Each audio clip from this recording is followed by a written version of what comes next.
Assalamu alaikum wa rahmatullahi wa barakatuh. My name is Rahmat Shah, and once again I am here with you with a new lecture of English.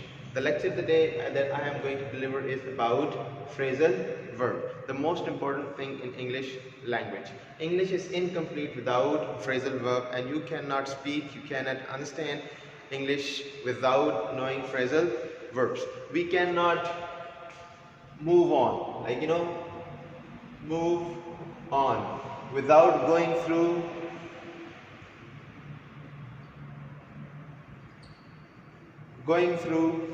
phrasal verbs.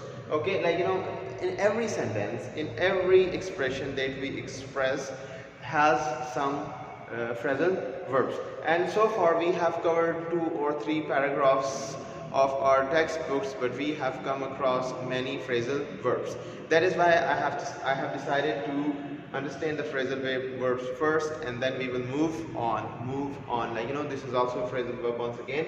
So we really need to have clear idea of phrasal verbs. So what is phrasal verbs? So this is here, phrase. The first thing that this is a phrase, phrase is a group of words having or making or a part of a sentence. So these are phrase and verb. Phrasal verbs are different thing in English. So what are phrasal verbs? According Oxford Dictionary, a phrasal verb combined with a preposition. You will have a verb plus preposition, or you may have verb plus adverb, or sometimes you may have preposition and adverb at the same time, like verb, adverb, and then preposition. So, and what do we have? Verb and preposition, and what do we have in result? We get a new meaning, completely different meaning. So the meaning, the original words lose their original meaning and come up, start giving a new meaning. This is what phrasal verbs are. So let's find few or explain a few examples of phrasal verbs with prepositions, with adverb, and with both preposition and adverb. So verb plus preposition. You know what verbs are? Action words, the words which show action. So add this run, walk. So these are verbs, and in the same way we will have a preposition with these verbs. Preposition on, in, beside, beneath, between, these are prepositions. So we will talk about in detail what verbs or what prepositions are, but now we are not in position. So we will talk about it when we will be talking about parts of speech. You might also have idea about what verbs and prepositions are. So ran into. This is, what is this? This is verb. And what is this into? This is a preposition. Okay. So we combined these 2 words and made a phrase. And what does it mean? Ran into, somebody got in, someone, someone ran in me. Does it mean that? No, it does not mean this. It means meet. Meeting someone, okay? Seeing someone. So I ran into my friend last night after a long time. I saw my friend last night after a long time. It does not mean that he went into his friend, okay? Apparently, it looks like that somebody is getting in someone, but it does not mean that. You see, I told you here that the original words the words will lose their original meaning and will come up with something new, with some new meaning. If this is how it is. And then hang around. Hang mean, hanging something around me, hanging around. Does it mean that? No. Hang around, hang around means, moving around. Okay? So you may remember in his first slide we, walk about. There was a phrasal verb in the second paragraph, I guess. So hang around, walk about. So this is hang around the entrance. So this is the sentence. He hang around the entrance hoping for the chance to talk, moved around. This is what it means. And there are many phrasal verbs with having, verb and preposition together. and having a specific meaning. And then let's move towards this verb plus adverb.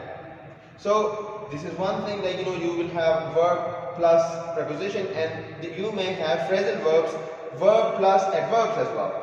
And what are adverbs? Adverbs are the words which add some meaning to the meaning of verb. Okay, slowly, cleanly, clearly, these are adverbs. So there are different types of adverbs. We will talk about it in detail some other time. But put is a verb and away is adverb. Okay, so together we combine them and we got a new meaning. To put something in a safe place, in a protected place. For example, to put something in a drawer, or it may also mean like imprisonment, to imprison somebody, or and to take someone out of your sight. If you do not want to see someone, if you do not like someone, so take him away, put him away. I don't want to see him. So this is put away, a new meaning. Okay, and stay up. Stay is once again verb, and this up is adverb. Okay, stay up. And what is meant by stay up? Stay up? No, it does not mean stay up. It means to remain awake, to not sleep. Okay, to remain out of bed. So this is the sentence. Children always want to stay up late. They do not want to go to bed. They do not want to sleep. So this is how we use this phrasal verb, or this is how we make phrasal verb with adverb. And then the last type is that we may have a phrasal verb of 3 words. Verb, adverb, and then preposition. So catch up with. This is verb, this is adverb, and this is preposition. Okay, catch up with, to mean someone, for example, if somebody started walking or running earlier than you, and then you started walking after him. So when you catch up with him, catch up with him, meeting him. Okay, so this is what it means. Overtake but not pass. You don't pass him, but just to go and meet him, start walking or running with him. I soon caught up with them, even they had left earlier than me. This is what it means. Catch up with. If we if we do not put this meaning to this, the words independently make no sense. But this is how the native speakers use these phrases to express different feelings, to express different things. So look down on, and look is verb once again, down is adverb, and on is a preposition. Look down on when you despise somebody, when you don't like somebody. Okay, so here it means despise, scorn.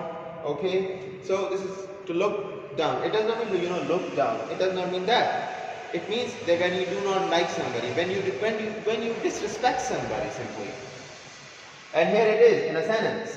I look down on those who eat the bread of idleness. I don't like those people who eat the bread of idleness. So this is how we use it. Look down on somebody. Don't look down on me. There's a song as well. Listen to that song. So this is how we make phrasal verbs, and this is how we use these phrasal verbs in our sentences. But in the coming lecture, I'm going to talk about how can we use these phrasal verbs in our sentences. Can we break them? Can we not? How many types of phrasal verbs do we have? I'm going to talk about different things in the coming lecture. So far you should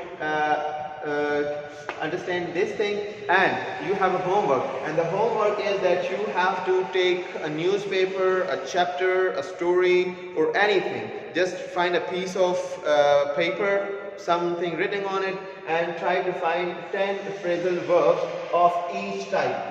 You can take a novel, a story or something, and so 10 phrasal verbs of this type, 10 phrasal verbs of this type, and 10 phrasal verbs of this type, and then you have to write the meanings the way I have written, and then you have to use these phrasal verbs in your sentences for the better understanding. And in the coming lecture, I'm going to talk about it a little more. Bye for now.